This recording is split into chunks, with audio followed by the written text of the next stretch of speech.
There's something primal and powerful about watching a forging operation. It connects us directly to thousands of years of metalworking heritage, yet what we're seeing here at Manan Shahid Forging represents the cutting edge of modern manufacturing. This is heavy industry at its finest, producing the critical components that keep our vehicles, machinery, and industrial equipment running strong. The process begins with raw steel billets, heated in massive furnaces to temperatures exceeding 200 degrees Fahrenheit. Watch that orange-yellow glow.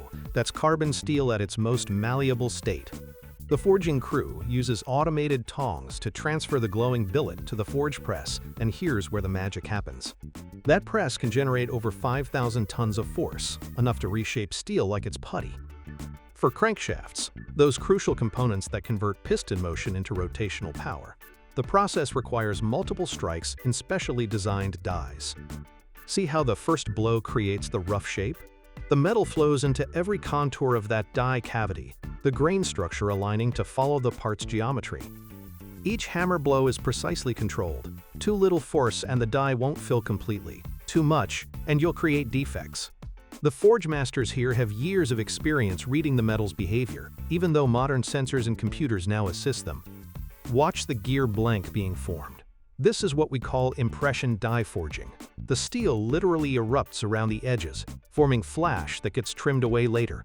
That flash isn't waste. It actually serves a purpose during forging, helping to ensure complete die fill and maintaining proper pressure. After the initial forging, parts move to trimming presses that shear away excess material with 500-ton punches.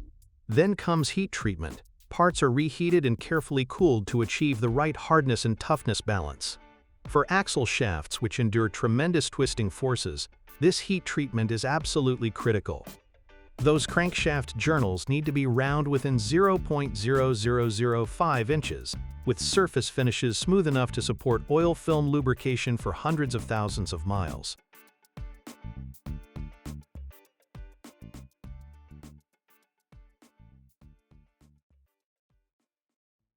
Now this is something special, a fully automated stator production line from China's NIDE Corporation.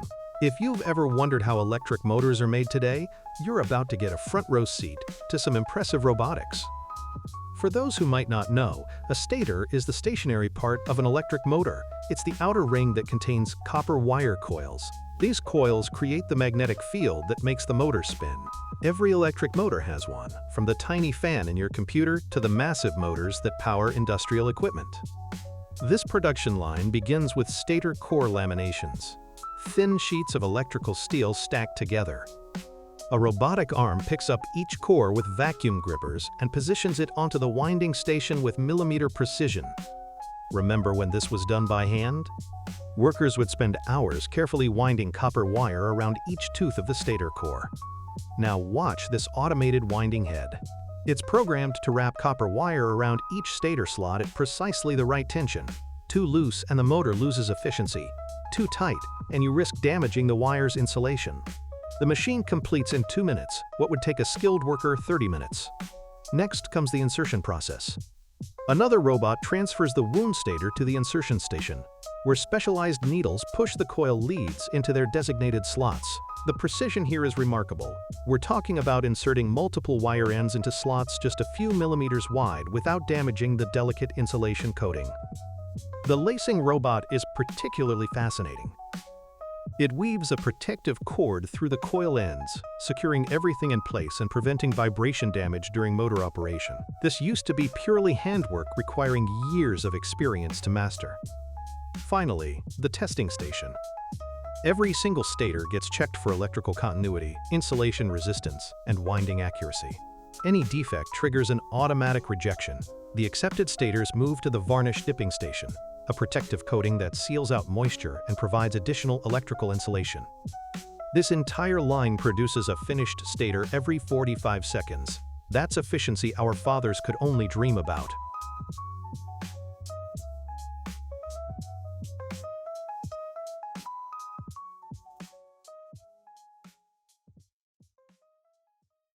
Here's a piece of equipment that would have made old-time ironworkers absolutely green with envy: the Akbend APK 240 profile bending machine.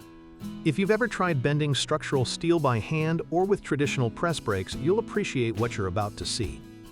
This Turkish-built marvel can take straight steel profiles, I-beams, channels, angles, even hollow sections, and curve them into precise arcs without breaking a sweat. The APK 240 uses 3 powerful rollers arranged in a pyramid configuration, and here's where it gets interesting. These aren't just dumb rollers. Each one is driven by its own hydraulic motor and monitored by digital encoders that track position down to the millimeter. Watch as the operator feeds this steel channel into the machine. The bottom rollers provide support, while the top roller applies downward pressure. But here's the clever part. The machine can adjust the pressure dynamically along the length of the material. You'll notice there's no springback, no distortion.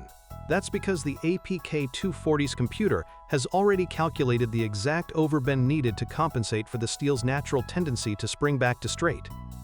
The hydraulic system generates up to 240 tons of force, controlled with the finesse of a watchmaker. See how smoothly that curve develops? The operator can program complex radius changes, creating compound curves that would have taken days of heating, hammering, and checking with templates in traditional shops.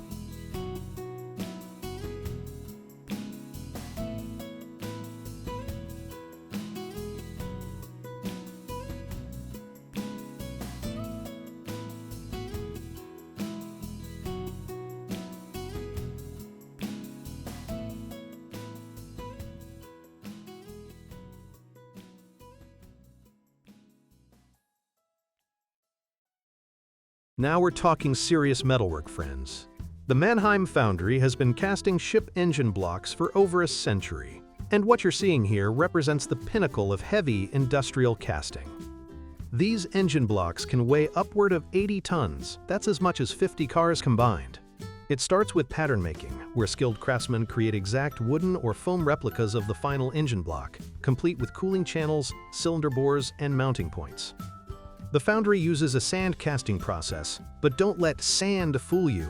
This isn't beach sand.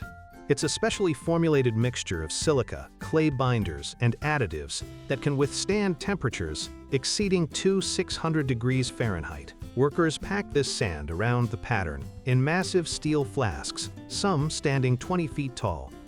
When the pattern is removed, you're left with a perfect cavity. Here's where it gets dramatic. The foundry's electric arc furnaces melt hundreds of tons of steel scrap and iron, refining it to exact specifications. Different ship engines require different alloys. Some need high chromium for corrosion resistance, others need manganese for strength. Metallurgists test the molten metal constantly, adjusting composition right up until pour time. The actual pour is something to behold. Massive crucibles, guided by overhead cranes, tilt slowly to release the glowing metal into the mold. Pour too fast, and you risk air pockets. Too slow, and the metal starts solidifying prematurely. Experienced foundrymen judge this by eye and instinct, even with modern sensors backing them up. After pouring, the casting cools for days, sometimes a full week for the largest blocks. Rush this, and internal stresses will crack the casting. Once cooled, workers break away the sand mold to reveal the rough engine block, still bearing the texture of the sand on its surface. Then comes machining. Massive CNC machines bore cylinder holes to tolerances of a few thousandths of an inch. Water jacket passages are cleaned, mounting surfaces are milled flat, and the block is tested for any hidden defects using ultrasonic and X-ray inspection.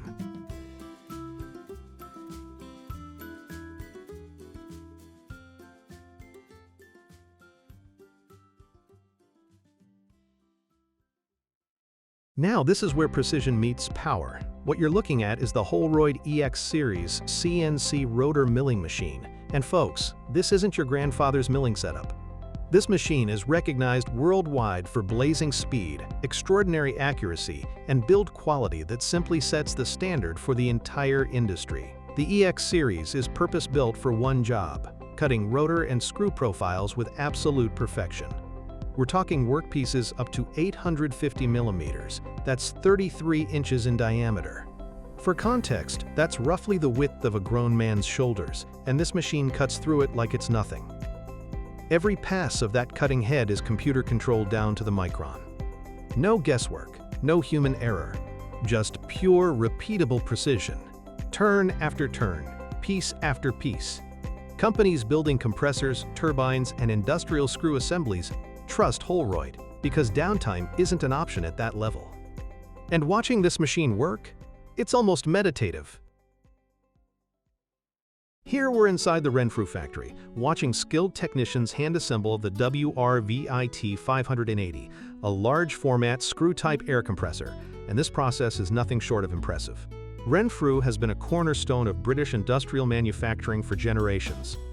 The WRVIT 580 runs on twin screw rotors, the very kind we just watched being milled, and they must fit together with near-zero clearance. Too tight, and the machine seizes. Too loose, and efficiency drops. Getting it right takes expertise that only comes from years on the floor. Watch how every bearing, every seal, every bolt is placed with deliberate care. These aren't just parts. They're the heartbeat of factories, mines, and manufacturing plants across the globe.